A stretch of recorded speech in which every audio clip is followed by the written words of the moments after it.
Morning, all of you. Am I audible, visible? મારો અવાજ complete આવી રહ્યો છે, હું કમ્પ્લીટ દેખાઈ રહ્યો છું. સો એકવાર કન્ફર્મેશનમાં મને જણાવજો. તો લાસ્ટની અંદર આપણે બે એક્ટની વાત કરી હતી. એક હતો 1773નો એક્ટ અને બીજો હતો 1781નો એક્ટ. 1773માં જોયું કે કંપની ઉપર કેવી રીતે નિયંત્રણ કરવામાં આવ્યું. હવે આ નિયંત્રણના ભાગરૂપે ગવર્નરનું પદ ગવર્નર જનરલ બનાવી નાખવામાં આવ્યું અને એ બાદ 1781ની સેટલમેન્ટ ધારા એટલે કે સંશોધન ધારામાં એવું નક્કી કરવામાં આવ્યું કે કોનો પાવર વધારે છે, કે સુપ્રીમ કોર્ટનો પાવર વધારે કે ગવર્નર જનરલનો પાવર વધારે.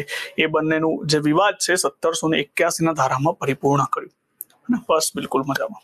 ઓકે, હવે તમને એવું લાગવું જોઈએ કે હવેથી પ્રોબ્લેમ સોલ્વ આઉટ થઈ જશે, કારણ કે એક તો 1773નો ધારો આવ્યો, એના બાદ 1781ના ધારામાં બંનેના પ્રોબ્લેમ સોલ્વ આઉટ કરી નાખ્યા કે સુપ્રીમ કોર્ટના પાવરની અંદર અને ગવર્નર જનરલના પાવરની અંદર. તો હવે એવું લાગવું જોઈએ કે હવે કોઈ એક્ટ નહીં આવે અને હવે બધું શાંતિ કેવી રીતે ચાલશે. ઓકે, પણ પ્રોબ્લેમની શરૂઆત હજુ થાય છે. કયા પ્રોબ્લેમની શરૂઆત તો સમજો. અહીંયા હું લખું છું કારણ. તો હવે કારણ શું બને, હવે ઘટના શું બની?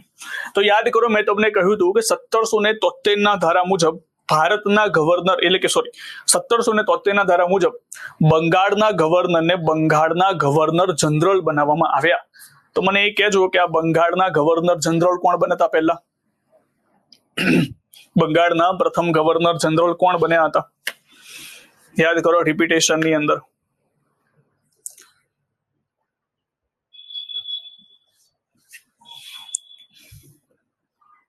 ચલો, થેન્ક યુ સો મચ. કોણ બન્યું હતું બંગાળ? ફટાફટ આન્સર આવવું જોઈએ કે બંગાળના વોરન હેસ્ટિંગ. યસ, બિલકુલ રાઈટ છે, વોરન હેસ્ટિંગ. હવે તમે જો કે વોરન હેસ્ટિંગને કેમ લાવવામાં આવ્યા હતા? બંગાળનો ગવર્નર હતો, એને ગવર્નર જનરલ બનાવવામાં આવ્યો હતો. એનું મેઇન રીઝન શું હતું કે કંપની ભ્રષ્ટાચાર કરતી હતી, રાઈટ? કારણ કે રોબર્ટ ક્લાઇવના સમયમાં જે ભ્રષ્ટાચાર શરૂ થયો એને આરોપવા માટે, એને રોકવા માટે વોરન હેસ્ટિંગને બંગાળનું ગવર્નર જનરલ બનાવ્યું. હવે આ બંગાળનું governor general Warren Hasting Robert Clive જેવો જ નીકળે છે. એ પણ પોતાના સમયમાં એટલો બધો ભ્રષ્ટાચાર કરે છે કે કંપની ઓલરેડી લોસમાં હતી અને પોતે હવે તો બંગાળનું ગવર્નર જનરલ બની ગયું. એના નીચે બે ગવર્નર પણ આવી ગયા, પોતે પણ ભ્રષ્ટાચાર કરે છે.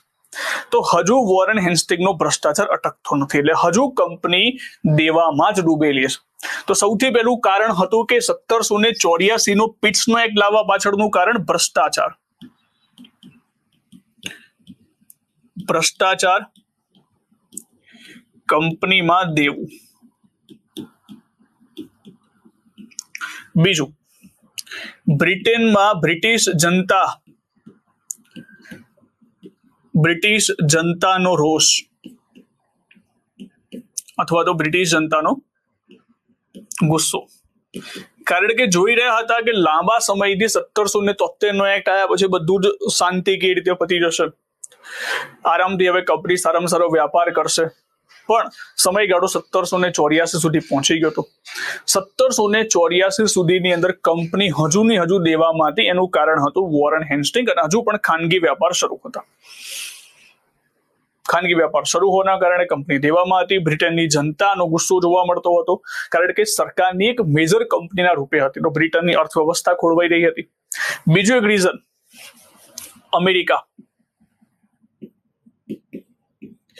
અમેરિકાનું નિયંત્રણ સમાપ્ત.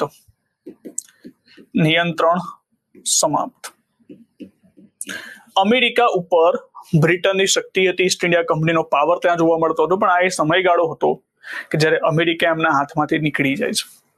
તો હવે એવું લાગ્યું કે હવે તો કંપનીને 110% પૂરેપૂરી નિયંત્રણમાં રાખવી પડશે.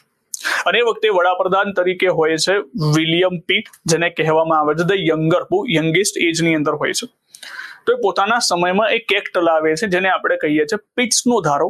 એમના નામ ઉપરથી પડે છે વિલિયમ પિટ્સ અથવા તો ધ યંગર. 1784નો ધારો. અને એની અંદર ઘણા બધા ચેન્જીસ કરવામાં આવે છે કે આ બધી કંપનીની ભૂલોને સુધારવામાં આવે છે. કંપની ભ્રષ્ટાચાર કરી રહી છે તો એને દેખરેખ રાખવા માટે કોઈ છે જ નહીં.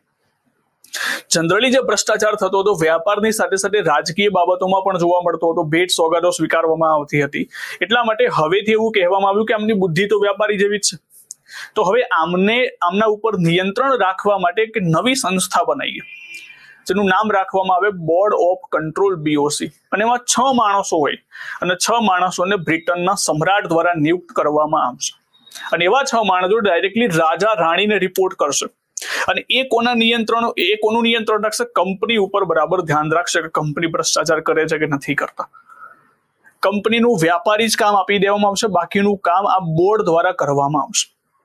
તો સૌથી મોટો ચેન્જ હતો, સમજો. તો આ કારણના લીધે સૌથી પહેલું અધિનિયમ આવે છે અહીંયા આ સમયગાળા બાદ 1784 નો પિટ્સ ધારો.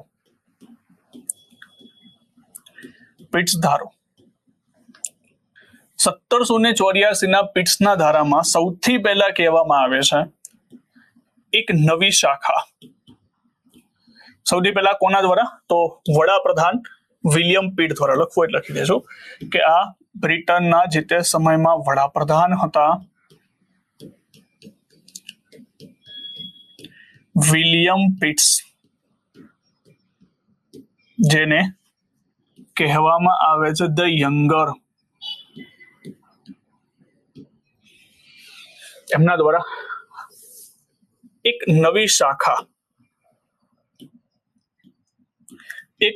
શાખા જેનું નામ હશે BOC, જેનું ફૂલ ફોર્મ છે બોર્ડ ઓફ કંટ્રોલ. હવે આ બોર્ડ ઓફ કંટ્રોલમાં કેટલા મેમ્બર રહેશે? તો 6 મેમ્બર, 6 સભ્યો. અને આ 6 સભ્યો કયા કયા હશે? તો 6 સભ્યોની અંદર એક વ્યક્તિ હશે જેને રાજ્ય સચિવ કહીશું. રાજ્ય સચિવ એટલે હાલની અંદર તમે ગણો કે એ સમયમાં વિદેશ મંત્રી તરીકે ઓળખાતા હતા, અને હાલમાં વિદેશ મંત્રી તમે ગણો, એની પાસે વિદેશ અને સામ્રાજ્યની શક્તિ હતી. એક વ્યક્તિ એ હશે. બીજા એક વ્યક્તિ ચાન્સલર.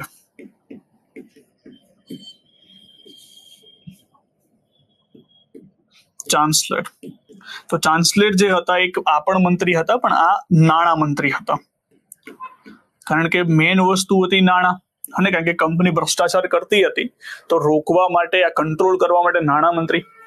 અને બીજા જે 4 સભ્યો હતા એ 4 સભ્યો હતા પ્રીવી કાઉન્સિલના. યાદ આવે છે કે નામ આપણે ભણ્યા હતા પ્રીવી કાઉન્સિલ? કોઈને ખ્યાલ છે પ્રીવી કાઉન્સિલ શું છે? આપણે થોડા ટાઈમ પહેલા આની ચર્ચા કરેલી હતી કે પ્રીવી કાઉન્સિલ શું આવે. તો એક રાજ્ય સચિવ, એક ચાન્સલર એટલે નાણાં મંત્રી, અને એક 4 પ્રીવી કાઉન્સિલ. તો 6 મેમ્બર હતા. હવે આ 6 મેમ્બરને નિમણૂક કોના દ્વારા કરવામાં આવતા હતા? તો બ્રિટનના સમ્રાટ, રાજા દ્વારા. બ્રિટનના સમ્રાટ દ્વારા. તો હવે તમે સમજો કે હવે કંપનીનું માળખું કેવું બની ગયું? તો હવે કંપનીનું માળખું આખું ડિફરન્ટ બની ગયું. કેવી રીતે? તો સમજો ધ્યાનથી. હા, તો હવે આ નવી શાખા છે ને, આ નવી શાખાનું થોડું એક્સપ્લેનેશન આપણે સમજીએ કે હવે કંપનીનું માળખું કેવું થઈ ગયું. તો અહીંયા સૌથી પહેલા ઉપર શું આવે છે? સૌથી પહેલા ઉપર આવશે રાજા રાણી.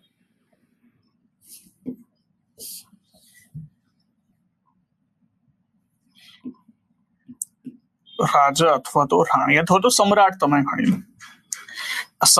સમ્રાટના નીચે કોણ આવશે? તો નીચે આપણે વાત કરી હતી કંપનીના COD અથવા કોર્ટ ઓફ ડાયરેક્ટર્સ, બરાબર.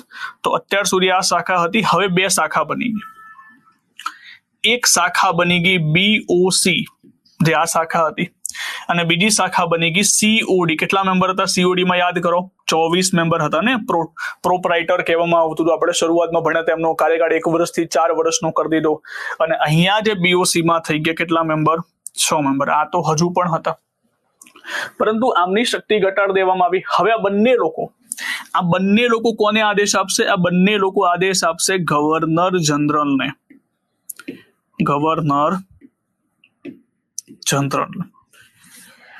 તો આમનો જે આદેશ છે, એટલે કે BOC નો જે આદેશ છે, કેવો આદેશ હશે? તો આમનો જે આદેશ હશે એ ખાસ કરીને સૈન્ય લશ્કરી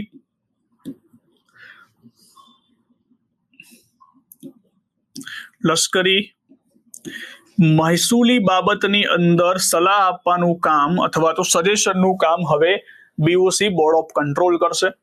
સીઓડી કઈ બાબતમાં સલાહ આપશે? તો માત્ર વ્યાપારી બાબતની અંદર. તો આના પહેલા જો તમે જુઓ કે કંપની બે કાર્યો કરતી હતી. એક રાજકીય કાર્ય પણ કરતી હતી, એટલે કે આ બધું મહેસૂલ ને બધું પણ સંભાળતી હતી, એના માટેના પણ આદેશો સીઓડી આપતા હતા અને વ્યાપાર બાબતના પણ આદેશો સીઓડી આપતા હતા. હવે આખું માળખું બદલાઈ ગયું. હવે ગવર્નર જનરલને બે લોકોના આદેશ માનવા પડશે, એક બીઓસી અને બીજું સીઓડી. એટલે અહીંયાથી કહેવામાં આવશે કે કંપનીમાં હવે શાની શરૂઆત થઈ ગઈ? તો કંપનીમાં હવે દ્વૈત શાસનની શરૂઆત થઈ ગઈ. આ શું બતાવે છે? કંપનીમાં દ્વૈત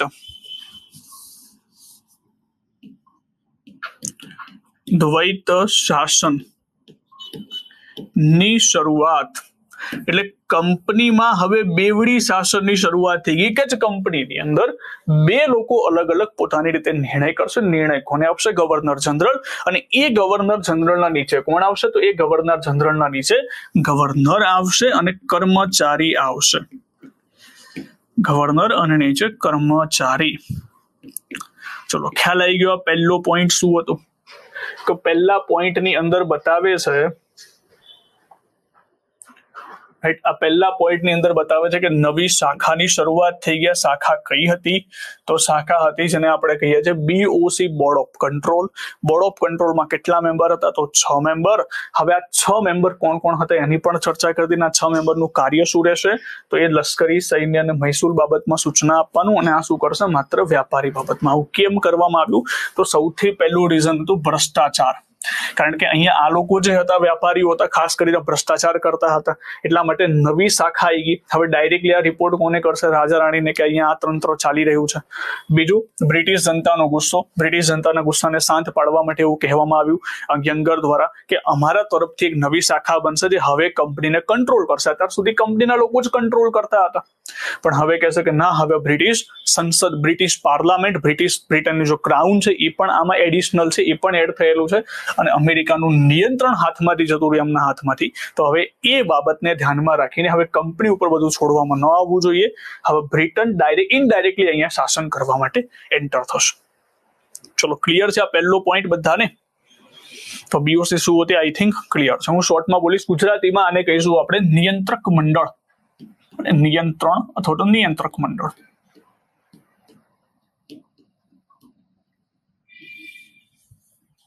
નિયંત્રક મંડળ જેને ગુજરાતીમાં કહેવામાં આવશે. આ સૌથી પહેલો પોઈન્ટ હતો. ઓકે,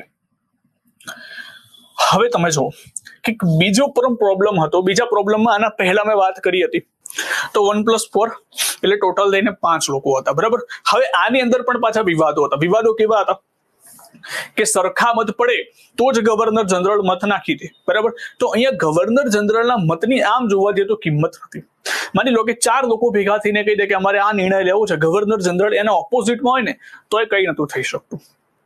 તો અહીંયા એવું કહેવામાં આવ્યું કે ગવર્નર જનરલ તો મુખ્ય હોદ્દો છે, એને તો પાવર મળવો જ જોઈએ.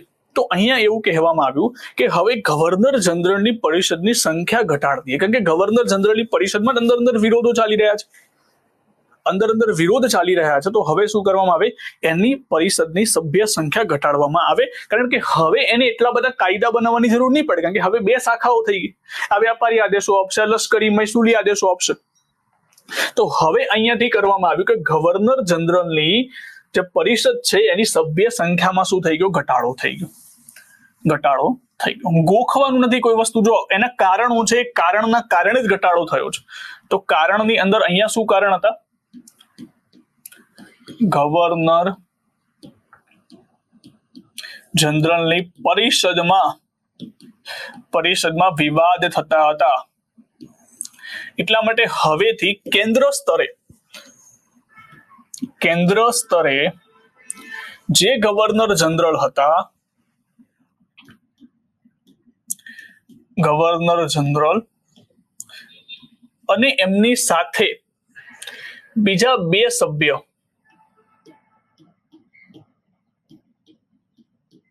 એ ટોટલ થઈને 3 મેમ્બર રહેશે. ટોટલ થઈને કેટલા મેમ્બર રહેશે? 3 મેમ્બર તમને જોવા મળશે. અહીંયા રીતે લખજો, ગવર્નર જનરલ અને 3 સભ્યો, ટોટલ થઈને 4 મેમ્બર. હવે જો 3 સભ્યો મેં કેમ લખ્યું એનું રીઝન તમે સમજો કે 3 સભ્યોની પહેલા મેં 2 સભ્યો કેમ લખ્યા હતા? કારણ કે જો આમ ખરા અર્થમાં જોવા જઈએ તો 2 સભ્યો હતા. આ 3 માંથી એક વ્યક્તિ છે ને એ હતો commander in chief. Commander in chief જે સૈન્ય બાબતની કોઈ મેટર હોય ને ત્યારે ખાલી આવતા હતા. બાકી આમ જોવા જઈએ તો ગવર્નર જનરલ અને 2 સભ્યો ટોટલ થઈને 3 સભ્યોની બનેલી હતી. પણ કમાન્ડર ઇન ચીફ પણ એક સભ્ય તરીકે હતો ને આમ જોવા જઈએ તો 4 સભ્યો થયા. કેમ જોવા જઈએ તો કેટલા સભ્યો થયા? 4. બાકી આમ જોવા જઈએ ખરા અર્થની અંદર જો વાસ્તવિક સભ્યો જોવા જઈએ તો ગવર્નર જનરલ અને 2 હતા. પણ આ લખાઈ દીધું કે 3 માંથી એક વ્યક્તિ કોણ હશે? કમાન્ડર ઇન ચીફ, અથવા તો જેને સેના અધ્યક્ષ કહેવામાં આવશે, સેના અધ્યક્ષ તરીકે ઓળખવામાં આવશે. આ કેન્દ્ર લેવલની મેં વાત કરી. હવે આવી રીતે રાજ્ય લેવલની અંદર પણ શું કરવામાં આવ્યું હતું? તો રાજ્ય લેવલમાં આવી પરિષદ બનાવવામાં આવી હતી કે રાજ્ય લેવલ ઉપર, રાજ્યમાં તો કોણ હતા? તો રાજ્યમાં ગવર્નર હતા. જો ગવર્નર શબ્દ બોલાય તો રાજ્ય, ગવર્નર જનરલ બોલાય તો પછી એ બંગાળની વાત ચાલી રહી છે. તો રાજ્ય લેવલ ઉપર ગવર્નર અને એમની સહાયતા માટે 3 સભ્યો. તો આ રીતે રાજ્યોની અંદર પણ હતું. પણ અહીંયાથી એક વસ્તુ શું કહેવામાં આવી? અહીંયાથી એક પાવર ગવર્નર જનરલને આપવામાં આવ્યો. ગવર્નર જનરલને કહેવામાં આવ્યું કે બ્રિટનની અંદરથી જે બીઓસી અને સીઓડી ના જે આદેશ છે એ આદેશ તમારે ફોલો કરાવવા પડશે ગવર્નર, એટલે કે મદ્રાસ અને બોમ્બેના ગવર્નર પાસે. જો કોઈ મદ્રાસ અને બોમ્બેનો ગવર્નર એ આદેશોનું પાલન નહીં કરાવે તો ગવર્નર જનરલ પાસે શક્તિ છે કે એ પ્રાંતનો આખો વહીવટ પોતાના અંતર્ગત લઈ શકે છે. તો આવી વસ્તુ હાલમાં તમને જોવા મળે, તમને ખ્યાલ હોય તો.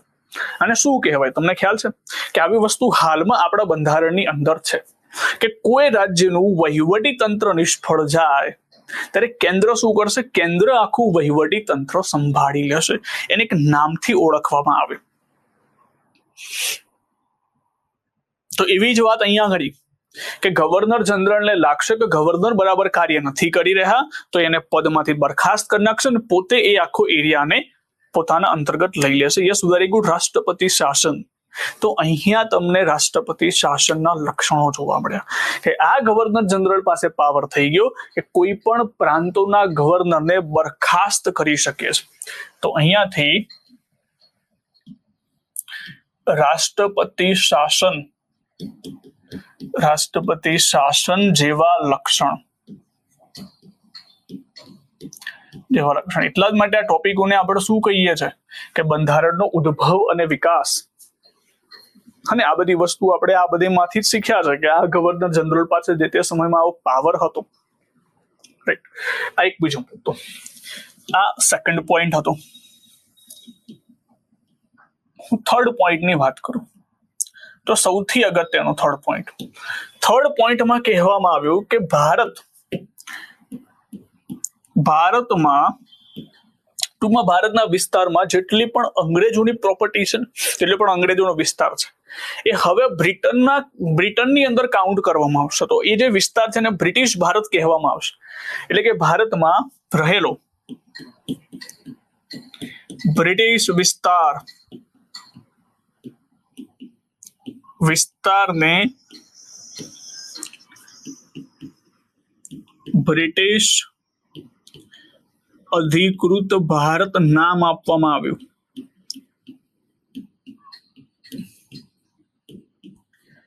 કે ભારત એ બ્રિટનની કોલોની છે.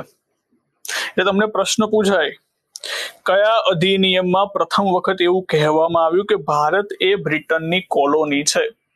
તો એ કહેવામાં કયા અધિનિયમમાં આવ્યું હતું? તો 1784 ધારામાં કહેવામાં આવ્યું હતું કે ભારત શું છે? ભારત એ બ્રિટનની કોલોની છે. આ પ્રથમ વખત અહીંયાથી ઉલ્લેખ કરવામાં આવ્યો હતો. ઠીક છે, ચલો આ એક મુદ્દો. એના પછી લાસ્ટ એક મુદ્દો સમજવાનો છે ખાલી હવે કે હવે કોઈ પણ સંધિ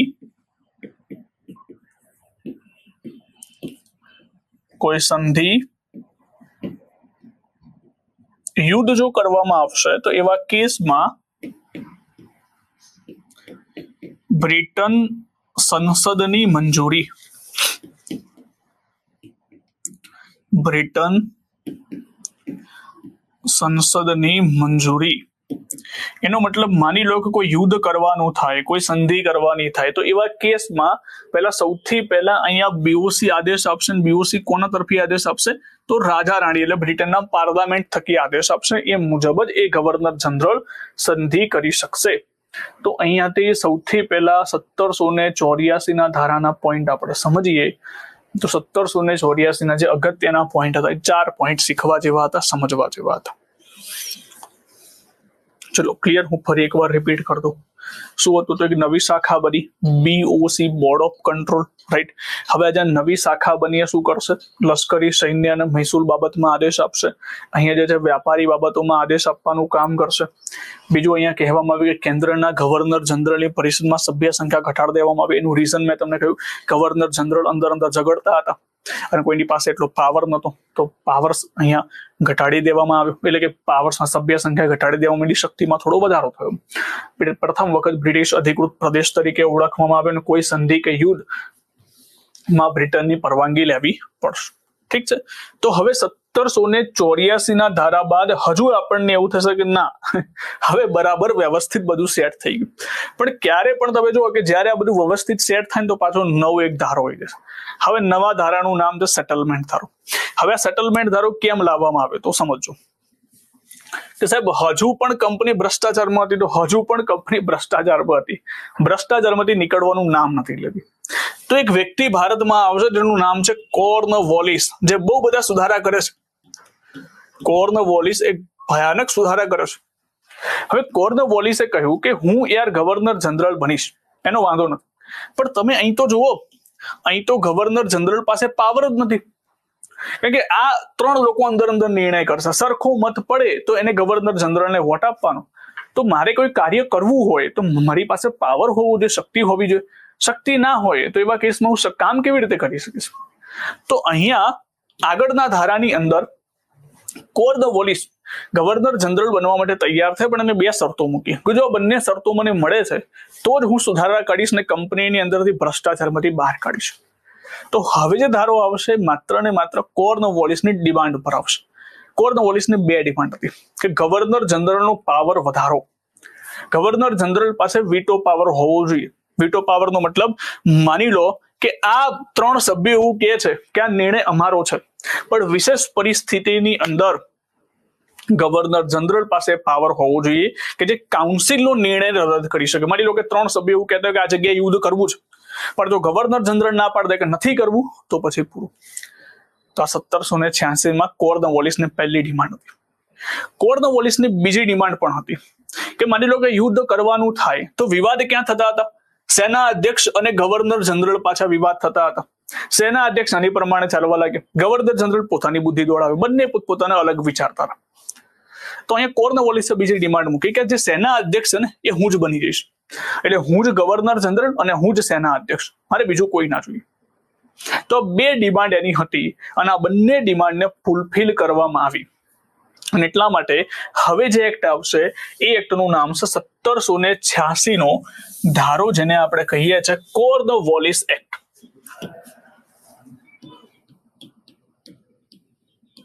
1786 નો ધારો. આ 1786 ના ધારામાં કારણ શું હતા લાવવા પાછળના? કારણ કોમન હતા કે કોર્નવોલિસની ડિમાન્ડ અથવા કોર્નવોલિસની શરતો.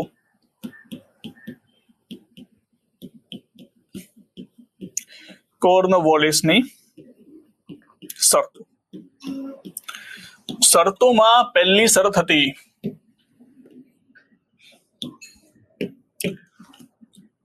ગવર્નર જનરલને વિશેષ પરિસ્થિતિમાં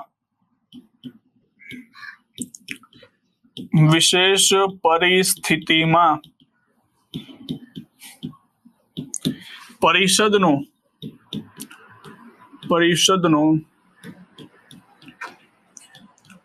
નિર્ણય પરિષદનો નિર્ણય રદ કરવાની જોગવાઈ કે પરિસ્થિતિમાં નિર્ણય રદ કરી શકે છે. એ ના જણાવ્યું કે વિશેષ પરિસ્થિતિ ક્યારે આવશે ને કઈ કન્ડિશન એ આના પછીના એક્ટમાં જણાવવામાં આવશે. તો આ ક્વેશ્ચન માર્ક. તો અહીંયાથી શું બતાવે છે? અહીંયાથી બતાવે છે કે આ એક વીટો પાવર મળી ગયો. વીટો પાવર આવે ને કે ના કરવાનો પાવર, વીટો પાવર. તો શું મળી ગયું? યસ, વીટો શક્તિનો ઉદ્ભવ થઈ ગયો. ઠીક છે. એના પછી બીજી ડિમાન્ડ આની શું હતી? બીજી ડિમાન્ડ હતી કે ગવર્નર જનરલ ને સેના અધ્યક્ષ ની શક્તિ કે હું જ પોતે કમાન્ડર ઇન ચીફ રહીશ અને પોતે જ ગવર્નર જનરલ રહીશ. આમના દ્વારા ઘણા બધા સુધારો કરવામાં, જમીન સુધારણા કરવામાં આવ્યા, એમાં પરમિનન્ટ સેટલમેન્ટ લાવવામાં આવ્યું. બરાબર, ઘણા બધા સુધારાવાદી નીતિઓ આમના દ્વારા બનાવવામાં આવી કોર્નવોલિસ દ્વારા. અને એના કારણે કંપનીમાં ઘણી બધી બાબતોમાં ફેર આવ્યો. કંપનીમાં જે કંપની દેવામાં ડૂબતી હતી એ કંપની દેવામાંથી ધીમે ધીમે ઉભરવા લાગી. આ પહેલી વખત સુધારાના આધારે, અને ધીમે ધીમે કંપનીનો વિસ્તાર પણ વધતો ગયો. તો અહીંયાથી ટર્નિંગ પોઈન્ટ તમે સમજી શકો છો, કારણ કે એને બે ડિમાન્ડ મૂકી હતી. બંને ડિમાન્ડને શું કરવામાં આવી હતી? ફૂલફિલ કરવામાં આવી હતી. એટલા માટે આ ધારાને આપણે કહીએ છીએ કોર્નવોલિસ એક્ટ.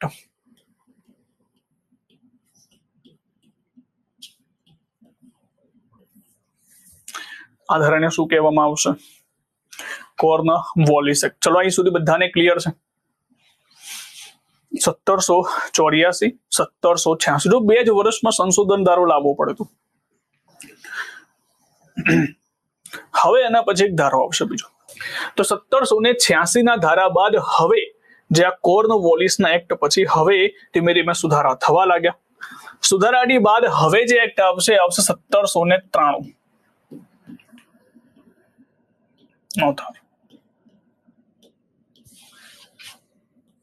હવે આ ધારાથી કહેવામાં આવશે કે કંપની હવે ધીમે ધીમે ઉપર આવી રહી છે.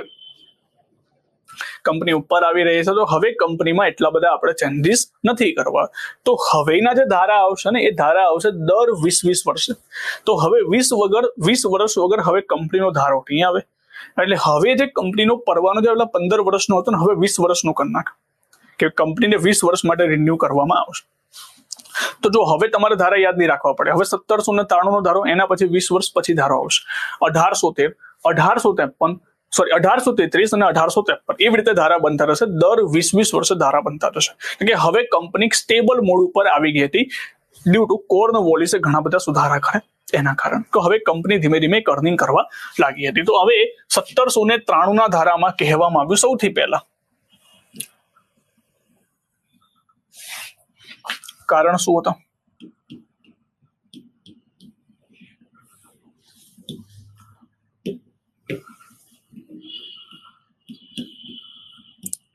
કંપનીનો પરવાનો, કંપનીને જે રિન્યુ કરવો, કંપનીને જે લાયસન્સ છે એ લાયસન્સ વધારવા માટે આ ધારો લાવવામાં આવ્યો હતો, જેમાં કહેવામાં આવ્યું કે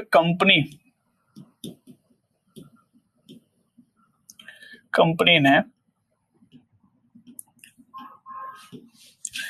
20 વર્ષનો પરવાનો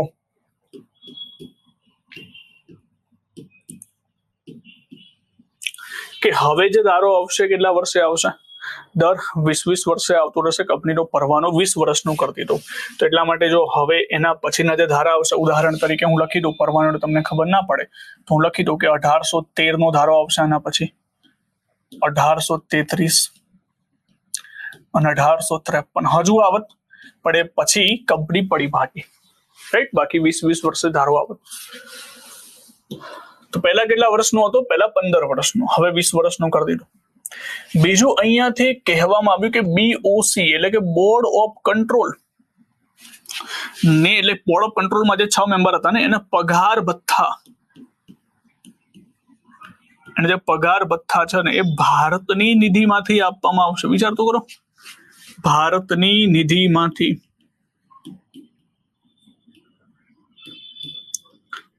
એટલે કે ભારતની જે સંચિત નિધિ છે એમાંથી બોર્ડ ઓફ કંટ્રોલને પગાર ભથ્થા આપવામાં આવશે. આપણે પૂછ્યું કે બોર્ડ ઓફ કંટ્રોલના જે 6 મેમ્બર છે બ્રિટનના સમ્રાટ દ્વારા નિમણૂક થાય છે, તો એમને પગાર ભથ્થા ભારતની નિધિ ક્યાંથી કેમ? તો કહેવામાં આવ્યું કે કોના માટે કામ કરે છે? ભારત માટે કામ કરે છે ને, અમારા માટે તો કામ નથી કરતા. ભલે નિમણૂક સમ્રાટે કરેલા છે, પણ એ કોની દેખરેખ માટે બનેલા છે? તો કે ભારતના વિસ્તારની. હવે ભારતનો વિસ્તાર એટલે બ્રિટનની કોલોની વાળો વિસ્તાર, એ વિસ્તાર કોનો કહેવાય? તો એ વિસ્તાર ભારતનો છે. આમ જોવા જઈએ તો ભારતના વિસ્તારો ઉપર નિયંત્રિત કરવા માટે આપણે બોર્ડ ઓફ કંટ્રોલને રાખીએ છીએ. તો પગાર પણ કોણ આપશે? ભારતના લોકો આપશે. જુઓ ખરા કેવી ચાલાકી હતી. તો બોર્ડ ઓફ કંટ્રોલના પગાર ભથ્થા ભારતની નિધિમાંથી આપવામાં આવશે. આને કહેવાય ધનનું બહિગમન.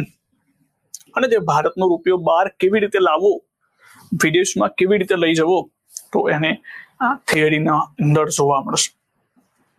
ટ્રેન ઓફ ધ વેલ્થ એક થિયરી પણ હતી, એક પુસ્તકનું પણ નામ હતું, રાઈટ. ચલો, તો આ એક વસ્તુ જોવા મળી. બીજી અહીંયાથી ગવર્નર જનરલની વીટો શક્તિ નિશ્ચિત કરતી હતી.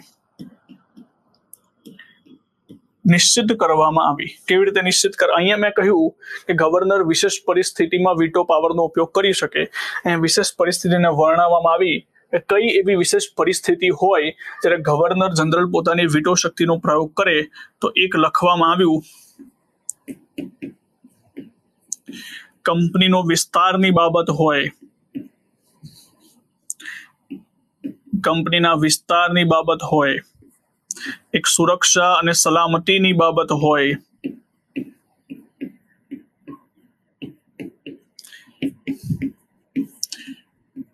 યુદ્ધ અને સંધિની બાબત હોય, ત્યારે કંપનીમાં ગવર્નર જનરલ વીટો શક્તિનો પ્રયોગ કરી શકતા હતા. એનો મતલબ થાય કે પરિષદ જે પણ નિર્ણય લે, આ કોઈ બાબત રહેલી હોય ત્યારે ગવર્નર જનરલ ના પાડી શકતા હતા. તો અહીંયા વીટો શક્તિનો પાવર નિશ્ચિત કરવામાં આવ્યો, નિર્ધારિત કરવામાં આવ્યો. બીજી એક વસ્તુનો અહીંયા ચેન્જ એ થયો કે જો તમારે સભ્ય બનવું હોય, તમારે ગવર્નર જનરલ પરિષદમાં અથવા કંપનીના કર્મચારી સભ્ય બનવું હોય તો 12 વર્ષ, ઓછામાં ઓછા 12 વર્ષ તમારે ભારતમાં રોકાવાનું. ઓછામાં ઓછા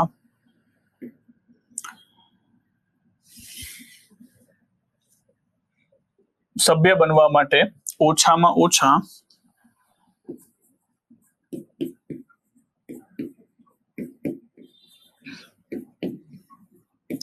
કેટલા વર્ષ? 12 વર્ષ ભારતમાં. તો તમે ભારતને સમજી શકશો. તો અહીંયા ઓછામાં ઓછા 12 વર્ષની લિમિટેશન સેટ કરી દેવામાં 12 વર્ષનો અનુભવ હોવો જોઈએ અથવા 12 વર્ષ ભારતનો અનુભવ ધરાવતા હોવા જોઈએ. ચલો ઠીક છે આ વસ્તુ. ઓકે, તો આ હતો 1793 નો ધારો. ઓકે, તો હવે જે ધારો લાવવાનો હતો એ ક્યારે લાવવાનો હતો? 1813 ની અંદર લાવવાનો હતો. તો 1813 ની આપણે ઘટનાને સમજીએ કે 1813 માં ધારો આવ્યો અને એમાં મેજર ચેન્જીસ આવી ગયા. એનું રીઝન શું હતું? એનું રીઝન હતું યુરોપ. ઓકે, યુરોપની અંદર થોડી ઘટનાને આપણે સમજીએ કે ઉદાહરણ તરીકે આ છે યુરોપ.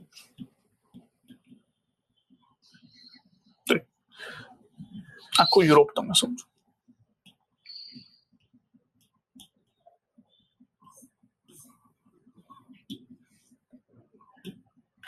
હવે એમાં ઘણા બધા દેશો છે. બ્રિટન છે. એક રાજાનું નામ તમે સાંભળ્યું હશે, નેપોલિયન બોનાપાર્ટ. કયા સામ્રાજ્યનો રાજા હતો ખબર તમને? કયા સામ્રાજ્યનો રાજા હતો? એનીવન કોઈને આઈડિયા છે? Napoleon Bonaparte. ઘણા બધાને એવું લાગે કે આ નેપોલિયન ચંદ્રગુપ્ત મૌર્યના સમયમાં થયેલો રાજા છે. તો ના, આ જ સમયમાં થયેલો છે નેપોલિયન બોનાપાર્ટ.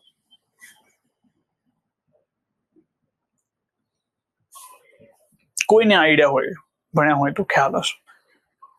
તો બે સામ્રાજ્યો વચ્ચેના યુદ્ધો વધારે પડતા ચાલતા હતા, જેમાં એક સામ્રાજ્ય આર્થિક રીતે મજબૂત હતું અને બીજું સામ્રાજ્ય આર્થિક રીતે એટલું મજબૂત નહોતું.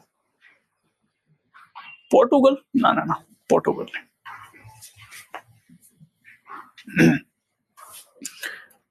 Yes, very good. ફ્રાન્સ ને? નહીં, પોર્ટુગલ નહીં, ફ્રાન્સ. જો બ્રિટન અને ફ્રાન્સની વચ્ચે વિરોધ ત્યારથી ચાલતા હતા જ્યારે આપણે સમજ્યા હતા.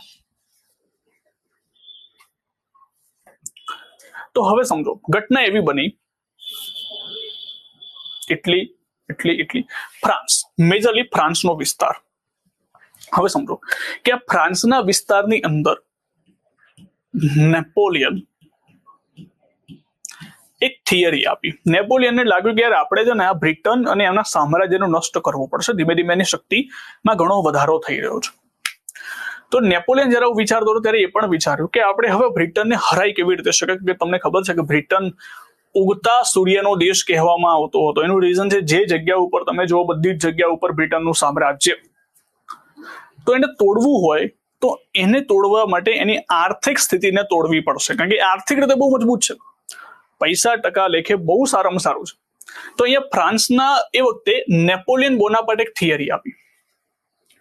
થિયરીમાં લખ્યું કોન્ટિનેન્ટલ થિયરી, અથવા તો જેને કહેવામાં આવે છે મહાદ્વીપીય નીતિ. કઈ નીતિ? મહાદ્વીપીય નીતિ, કોન્ટિનેન્ટલ થિયરી. આ મહાદ્વીપીય નીતિમાં નેપોલિયને જાહેરાત કરી કે હવેથી બ્રિટન આસપાસના, બ્રિટન આજુબાજુના જેટલા પણ દેશો છે એ એની જોડેથી કોઈ પણ સામાનની ખરીદી નહીં કરે. ટૂંકમાં ઇન શોર્ટ, બોયકોટ બ્રિટન. જો સામાન ખરીદવાની કોશિશ કરશે તો ઇનડાયરેક્ટલી મારું દુશ્મન ગણવામાં આવશે, એના ઉપર આપણે અટેક કરીશું. બ્રિટનને નુકસાન ના કર્યું, બ્રિટનના જેટલા પણ એની જોડે સામાન ખરીદતા હતા એને નુકસાન કરવાનું શરૂ કરી દીધું. તમને ખબર છે નેપોલિયનને ઇતિહાસમાં કહેવામાં આવે છે સમુદ્રગુપ્ત. સોરી, આપણા સમુદ્રગુપ્તને નેપોલિયન કહેવામાં આવે છે આપણા ઇતિહાસની ચોપડીની અંદર. તો જો કે આપણા ઇતિહાસની અંદર જે પુસ્તકો લખાયેલી છે, ખરેખર એ પુસ્તકોને બહુ ચેન્જ કરવી પડશે. તમે સરખામણી કોની જોડે કરી શકો કે જૂનું હોય એની જોડે સરખામણી કરો, કે જે નવું હોય એની જોડે સરખામણી કરો. સમુદ્રગુપ્તે જેટલા યુદ્ધ લડ્યા હતા ને એટલા તો નેપોલિયને જોયા પણ નહોતા. દક્ષિણ ભારતની અંદર 16 રાજાઓને હરાયા હતા સમુદ્રગુપ્ત. તો અહીંયા આપણા ઇતિહાસની ચોપડીમાં શું કહેવામાં આવે છે કે સમુદ્રગુપ્ત એ ભારતનો નેપોલિયન. શું વાત છે, ઊંધું હોવું જોઈએ ને. નેપોલિયનને સમુદ્રગુપ્ત કેવો જોઈએ, આ તો ઊંધું ચાલે છે આપણે બધું. તો આ પહેલા તો આ બધી બાબત આપણે જો કે ઇતિહાસ ભણાવતા નથી, બાકી હું ચેન્જ કરું તો પહેલા આ બધી વસ્તુ ચેન્જ કરું કે આપણે ભારતના રાજાઓને કેમ નીચે કરવા છે. નેપોલિયનની થિયરી હતી, નેપોલિયને યુદ્ધો લડ્યા હતા, પણ યુદ્ધો તમે એનું જો બાયોગ્રાફી અથવા જે તમે મૂવી જુઓ તમને ખ્યાલ હોય તો નેપોલિયને પોતાને જાતને મહાન બતાવ્યો છે. પોતાના પોસ્ટર, પોતાના ફોટોઝ એવી રીતે લગાવવામાં આવે છે, મહાન દેખાય, પણ એટલા બધા રિયલમાં એને યુદ્ધો લડ્યા નથી. એટલા સમુદ્રગુપ્ત દક્ષિણના 16 રાજાઓને હરાયા હતા. ઊંધું ચાલી રહ્યું છે, કઈ વાંધો નહીં, પણ આ એક ફેક્ટ છે, યાદ રાખજો. તો અહીંયા સૌથી પહેલા ફ્રાન્સ અને આસપાસના જેટલા પણ યુરોપના દેશો હતા બધાને નેપોલિયને બોયકોટ બ્રિટન કરી દીધું. હવે એ સમયમાં બ્રિટનમાં ઘણી બધી અલગ અલગ કંપની હતી, ઘણી બધી અલગ અલગ કંપનીઝ હતી. હવે એ કંપનીઝે ડિમાન્ડ કરી કે અમને હવે જો અમારો જે વ્યાપાર ચાલતો હતો બધો અહીં જ વ્યાપાર ચાલતો હતો, હવે નેપોલિયનના કારણે અમારો વ્યાપાર અટકી ગયો, તો હવે અમને પણ પૂર્વીય દેશોમાં જવાની પરવાનગી આપવામાં આવે. અને આમ પણ જુઓ, કોન્ટ્રાક્ટ જે હતો એ 20 વર્ષનો કોન્ટ્રાક્ટ હતો, એટલે કે 1793 નો ધારો હતો. હવે થવા આવ્યો 1813. હવે 20 વર્ષનો પરવાનો પણ એમનો પૂરો થઈ ગયો. 20 વર્ષનો પરવાનો પૂરો થઈ ગયો, કોન્ટ્રાક્ટ પૂરો થઈ ગયો 20 વર્ષનો. તો હવે આ 1813 સમયગાળામાં અમને પણ ભારતમાં જવાની પરવાનગી આપવામાં આવે, કારણ કે અમને પણ વ્યાપારમાં ઘણું નુકસાન થઈ રહ્યું છે. તો જો હવે શું કહેવામાં આવ્યું, કાલિદાસ ને વિલિયમ શેક્સપિયર સાથે સરખામણી કરવા, મતલબ ઊંધું જ ચાલી રહ્યું છે. ઓકે, કઈ વાંધો નહીં, ચલો. તો હવે અહીંયાથી ઘટના એવી બની કે હવેથી જે ઈસ્ટ ઇન્ડિયા કંપનીની જે મોનોપોલી હતી ને એ મોનોપોલીને તોડવામાં આવી. પહેલા તો શું હતું, 20 વર્ષનો પરવાનો આપીને કહી દીધું કે હવે તમારા સિવાય બીજો કોઈ વ્યાપાર નહીં કરે. પણ આ પ્રથમ વખત હવે કંપનીની પડતી શરૂ થઈ ગઈ. હવે આ એક્ટ મુજબ એટલે કે 1813 એક્ટ મુજબ ભારતમાં નવી કંપનીઓ આવવાની શરૂ થઈ ગઈ. હવે સીધી વસ્તુ છે તો ઈસ્ટ ઇન્ડિયા કંપની વાંધો ઉઠાવશે. ઈસ્ટ ઇન્ડિયા કંપની એવું કહેશે કે આ થોડું ચાલે કે અમને તમે 20 વર્ષનો પરવાનો આપી દીધો, બધું બરાબર છે, પણ આ ભારત દેશમાં સામ્રાજ્ય નાખનાર કોણ છે? અમે જ. તો આવું ના ચાલે. તો એટલા માટે એમની માંગણીઓને પણ સંતોષવા માટે 1813 એમને કહેવામાં આવ્યું કે ચા અને ચીનમાં તમારી હજુ મોનોપોલી રહેશે. એટલે કે ચાનો જે વ્યાપાર થાય અને ચીન સાથેના જે વ્યાપાર છે ને, એ વ્યાપારમાં હજુ તમારી મોનોપોલી, કે એની અંદર તમે જ વ્યાપાર કરશો, બીજું કોઈ કંપની એન્ટર નહીં કરે. એ પણ માત્ર કેટલા વર્ષ માટે? 20 વર્ષ માટે કરતી. તો અહીંયાથી કંપનીની પડતીની શરૂઆત થઈ ગઈ 1813 ધારાની અંદરથી. બીજી બધી કંપનીઓ ભારતમાં એન્ટર થવા લાગી. ઠીક છે, ચલો હવે લખીએ આને વ્યવસ્થિત કે 1813 ધારો આવવા પાછળનું રીઝન, કારણો શું હતા.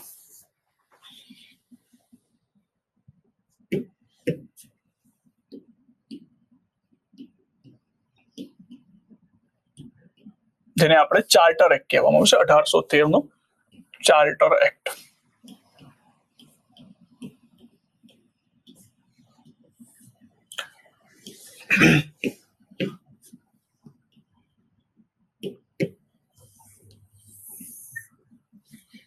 તો એક મેજર કારણ હતું. કારણમાં નેપોલિયનની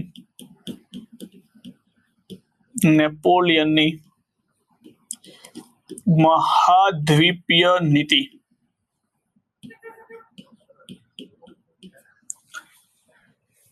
નેપોલિયનની મહાદ્વીપીય નીતિ જે મેજર વસ્તુ હતી, જેને આપણે કહીએ છીએ. અને આમાં શું કરવામાં આવ્યું? આમાં બ્રિટનને આર્થિક રીતે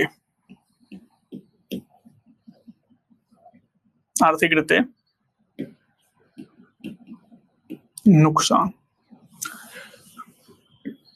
અને એનું પરિણામ શું આવ્યું કે અન્ય કંપની ભારતમાં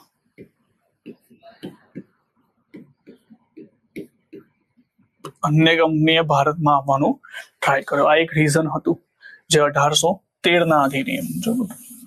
તો સૌથી પહેલી જોગવાઈ શું હતી? સૌથી પહેલી જોગવાઈ હતી કે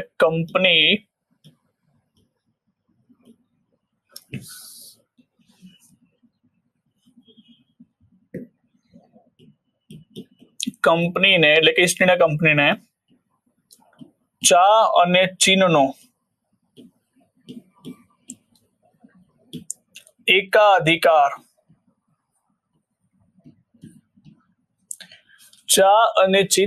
એકાધિકાર આપવામાં આવશે. ચા અને ચીનનો એકાધિકારનો મતલબ ચા અને ચીનનો વ્યાપાર. આનો અર્થ થાય ચા અને ચીન સાથેનો વ્યાપાર માત્ર ઈસ્ટ ઇન્ડિયા કંપની કરશે. પણ એ કેટલા વર્ષ સુધી? માત્ર 20 વર્ષ સુધી રહ્યો. કે આવતા એક્ટની અંદર તો આ જોગવાઈ પણ હટાઈ દેવામાં આવશે. આ સૌથી પહેલી બાબત હતી. પછી આ અધિનિયમમાં કહેવામાં આવ્યું કે ખ્રિસ્તી મિશનરી ભારતમાં પ્રચાર પ્રસાર કરશે. જો આ યાદ રાખજો, ખ્રિસ્તી મિશનરી ભારતમાં આવશે અને એમના ધર્મનો પ્રચાર પ્રસાર કરશે. હવે આવું કેમ? હવે આવું કરવાનું રીઝન માત્ર વ્યાપાર હતો. કે કોઈ ક્રિશ્ચિયન ધર્મનો વ્યક્તિ આવશે, લોકોને કન્વર્ટ કરવાનું અથવા તેમના ધર્મનો પ્રચાર પ્રસાર કરવાનું ટ્રાય કરશે, તો એ શું કરશે? એ ધર્મની સાથે જોડાયેલી જેટલી પણ વસ્તુઓ છે એની ડિમાન્ડ ઊભી થશે. અને ડિમાન્ડ ઊભી થવાના કારણે એના વ્યાપારમાં શું થશે? વધારો થશે. માની લો કે આ ધર્મ સાથે જોડાયેલી બાબત છે તો ક્યાં મળવાની? બ્રિટનમાં મળવાની. ક્રિશ્ચિયન ધર્મની બાબત હોય ભારતમાં તો મળવાની નહીં. તો એના કારણે ડિમાન્ડ ઊભી થશે. તો ખ્રિસ્તી ધર્મની ભારતમાં પ્રચાર પ્રસારની આઝાદી. બીજું,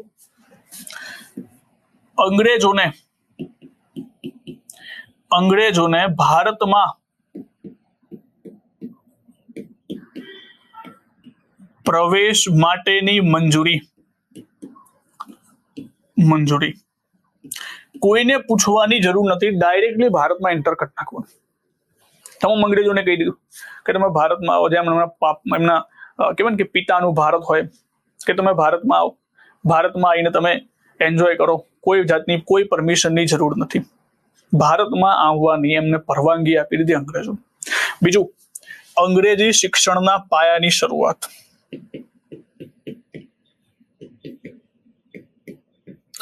અંગ્રેજી શિક્ષણ માટે ખર્ચ કેટલાનો? તો કે 1 લાખ રૂપિયા પ્રતિ વર્ષ. 1 લાખ રૂપિયા પ્રતિ વર્ષ શિક્ષણ માટે, અંગ્રેજી શિક્ષણ માટે ખર્ચવામાં આવશે. હવે તમને પ્રશ્ન થાય કે સાહેબ આવું કેમ, અંગ્રેજી શિક્ષણ માટે ખર્ચવામાં કેમ આવશે? સિમ્પલ વસ્તુ જો, અંગ્રેજો બધી બાબતમાં વ્યાપાર વિચારતા હતા ને. જો તો આમાં પણ એમને વ્યાપાર વિચાર હતો. કેવી રીતે વ્યાપાર વિચાર હતો તો સમજો, થોડું આને લિંક કરવાની કોશિશ કરજો કે આમાં બધી જ બાબતો વ્યાપાર સાથે સંબંધિત હતી. બધી જ બાબતો વ્યાપાર સાથે સંબંધિત હતી. કેવી રીતે? તો જો, ચા અને ચીનનો એકાધિકાર આપે, બીજી કંપનીઓને એન્ટર કરી તો એ પણ સારો વ્યાપાર કરશે. ખ્રિસ્તી મિશનરી ભારતમાં આવશે તો ખ્રિસ્તી મિશનરી ભારતમાં આવવાના કારણે ક્રિશ્ચિયન ધર્મની ડિમાન્ડ ઓર વધશે, એની વસ્તુઓની ડિમાન્ડ વધશે, તો એના કારણે વ્યાપાર વધશે. અંગ્રેજો ભારતમાં પ્રવેશમાં આવવાની મંજૂરી આપી દીધી. અલગ અલગ અંગ્રેજો ભારતમાં આવશે, જેના કારણે બીજા લોકોને પણ કન્વર્ટ કરતા થશે, અથવા તો એના કારણે બીજા અંગ્રેજોની કંપનીઓ આવવાના કારણે ઓર ડિમાન્ડ વધશે, વ્યાપારની ડિમાન્ડ વધશે. બીજું, અંગ્રેજી શિક્ષણ માટે 1 લાખ રૂપિયા પ્રતિ વર્ષ ખર્ચવાનું કેમ નક્કી કર્યું? ટ્રાન્સલેટર તરીકે. આજે માની લો કે કોઈ અંગ્રેજ પાસેથી કોઈ વસ્તુ ખરીદવામાં આવે, તમે જોયું હશે એક વસ્તુ નોટિસ કરી હશે તમે, હું પર્સનલી વાત કરું, હું લગભગ આજથી 2-3 વર્ષ પહેલા સિમલા ગયો હતો. તો ત્યાં છે ને, તમે જોશો ને કે ત્યાં ઓલવેઝ બોર્ડ મારેલા હશે ગુજરાતી માટે આટલું. તો ત્યાં તમે ગુજરાતી જો ને તો તમારું મન પ્રફુલ્લિત થઈ જાય. ત્યાં જો ગુજરાતી બોલતા પણ તમે સાંભળી લો ને તમને ખુશ થઈ જાવ, ભલે એ કોઈ પણ જગ્યાના હોય. તમે વસ્તુ નોટિસ કરી હશે. સેમ અહીંયા પણ એવું રહેતું હતું ને કે અંગ્રેજો પણ હતા. હવે જો અંગ્રેજોને ભારતીય લોકો સાથે વ્યાપાર કરવો હોય ને તો તકલીફ પડતી હતી, કારણ કે જનરલી ભારતીય લોકો અંગ્રેજો ઉપર એટલો બધો ભરોસો નતા કરતા. પણ જો કોઈ અંગ્રેજી ભાષા બોલનારો વ્યક્તિ જો અંગ્રેજોના અંડરમાં આવી જાય તો એ આસાનીથી વ્યાપાર કરી શકતા હતા. તો બધા લોકોને અંગ્રેજી શીખવાડવામાં આવે, જેના કારણે બહારથી જો લોકો લાવે, માની લો કે બ્રિટનમાંથી કોઈ વ્યક્તિ લાવે છે વ્યાપાર કરવા માટે, મજૂર તરીકે, લેબર તરીકે લાવે છે, કર્મચારી તરીકે, તો એની પૈસાની ડિમાન્ડ વધારવાની, વધી જશે પૈસાની ડિમાન્ડ, કે બ્રિટનમાંથી આવશે. તો એના જગ્યાએ એક કામ કરો ને, લોકલ લોકોને અંગ્રેજી શીખવાડો, અહીંના લોકલ લોકોને અંગ્રેજી શીખવાડો અને એને જ આપણે વ્યાપારમાં લઈએ. તો એટલા માટે અંગ્રેજી શિક્ષણ માટે પ્રતિ વર્ષ ₹1 લાખ ખર્ચવાનું નક્કી કરતી હતું. આ 1813 ધારાની અંદર વ્યાપારકીય બાબતોમાં મુખ્યત્વે ધ્યાન આપ્યું અને અંગ્રેજોએ વ્યાપાર વધારવાનો મેક્સિમમ પ્રયત્ન કર્યો. પણ હજુ આના બાદ જે થિયરી આવશે એ થિયરીમાં તમે સમજશો કે 1833 ધારાની અંદર 1833 ધારામાં કંપનીનો વ્યાપાર સમાપ્ત કરી દેવામાં આવશે. અને પછીનો ધારો એમાં કંપની હવે વ્યાપાર નહીં કરે, એટલે કે માત્ર તમે સમજો કે અહીંયા લખી શકો કંપનીની પડતીની શરૂઆત, અહીંયાથી કંપનીની પડતીની શરૂઆત, કે અહીંયાથી કંપનીની પડતીની શરૂઆત થઈ. અને પછી જે 20 વર્ષ પછી જે એક્ટ આવશે એમાં તો કંપનીને બિલકુલ સમાપ્ત કરી નાખવામાં આવશે, કે કંપની ખાલી વ્યાપાર સિવાયની બીજી બધી બાબતો સંભાળશે. એના પણ રીઝનની વાત કરીશ કે કંપનીને 1833માં એવી તો શું ઘટનાઓ બની જેના કારણે કંપનીના વ્યાપાર સમાપ્ત કરી નાખવામાં આવે, કે કંપની હવે માત્ર ને માત્ર રાજકીય બાબતોને સંભાળશે, વ્યાપાર નહીં કરે. અહીંથી મોનોપોલી તો છીનવી જ લેવામાં આવી, ખાલી ચા અને ચીનનો એકાધિકાર આપવામાં આવ્યો. આવતા અધિનિયમમાં એ પણ સમાપ્ત કરી નાખવામાં આવશે. ચલો ઠીક છે, અહીંયા સુધી આપણે રાખીએ 1813 સુધીમાં. Thank you so much.